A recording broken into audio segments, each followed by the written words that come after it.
Welcome back, beautiful, beloved souls. This channel has commentaries and PowerPoints. My name is Gem with a J, Gemstone, and I'm a psychic medium and I'm an author. And I'm pleased to announce that I have just finished doing 2 books that deals with hauntings. On my channel, the topics are vast. I cover anything and everything to do with life and death, looking at it through a lens, L-E-N-S, GEMS lens. So sometimes they might be paranormal, sometimes it might be a mystery, it might be self-help, it might be about my life. I cover wide variety. Please look at my channel. You might just find something. I've been on here now since 2020, so I've really uploaded quite a lot. We are continuing to do haunting, and this video is residual energy is not unfinished business. Discernment, projection, and why most darkness is not what we think. Before we begin, and for all future videos that deal with this topic, I want to be very clear about something. Talking about residual energy, projection, hauntings, or human psychology does not mean dismissing genuine paranormal experiences. I am not diminishing the reality of spiritual encounters or the experiences people have had. I've had them. What I'm encouraging is discernment, because not everything that feels paranormal is paranormal, and not every experience needs a fearful explanation. Understanding the difference empowers us instead of weakening us. What residual energy actually is? Residual energy is not a being.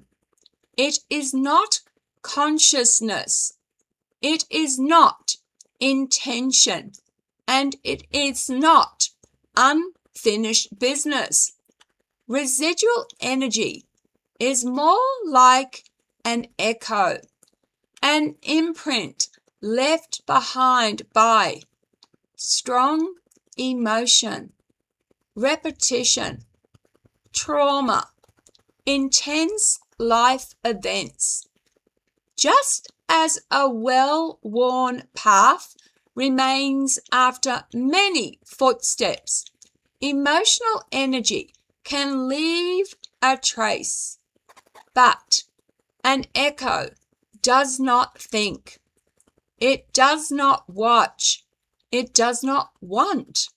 It simply exists until it fades. Why we mistake residual energy for unfinished business. Humans are meaning makers. When something feels heavy or emotional in a space, we instinctively ask, what does this want? What hasn't been resolved? Why is this still here? But very often, the question isn't about the dead. It's about us. Projection and the living mind. Projection happens when our internal world colors our interpretation of the external one. Grief is fertile ground for projection. When someone dies, especially someone close, we don't just lose them. We inherit unfinished feelings, regret, remorse, words unsaid, moments replayed. And the mind doesn't like loose ends. Rob and the weight the living carry. When Rob died, I was hung up on my own baggage, the mistakes, the things I wished I'd done differently, the moments I replayed again and again. But over time, something became very clear to me. Those burdens were mine, not his. Once someone dies, they are no longer caught in the loops we are. They are not replaying arguments. They are not holding on to guilt. They are not stuck in regret. Those things belong to the living. Why the dead are not lingering in remorse. From everything I've learned and experienced, when someone dies, pain releases, emotional loops dissolve, regret loses its grip. Life's mistakes no longer carry weight in the same way. Resolution doesn't require revisiting. Peace doesn't require explanation. The idea that the dead linger to correct, apologize, or demand resolution often comes from our needs, not theirs. What about accidents and tragedies? This is important to address. Sudden deaths, accidents, and tragedies can feel different because the shock is greater. But shock belongs to the living nervous system. Trauma imprints memory strongly, and that imprint can feel intense in places where tragedy occurred. That intensity does not mean a soul is trapped. It means emotion was powerful. Residual energy can form without consciousness remaining behind. So, what about dark humans? This is another fear people carry quietly. What if someone was cruel, angry, bitter, or violent in life? Do they carry that with them? In my understanding and experience, darkness tied to personality dissolves with the body. Anger, cruelty, bitterness, and evil are human states, not eternal ones. The vast majority of people do not carry those states beyond death. True darkness that persists is exceptionally rare, and it is not the everyday explanation for unusual experience. Why fear exaggerates darkness? Fear magnifies the rare and makes it feel common. Online spaces often exaggerate darkness because fear holds attention. But in reality, most experiences are benign. Most residual energy is neutral.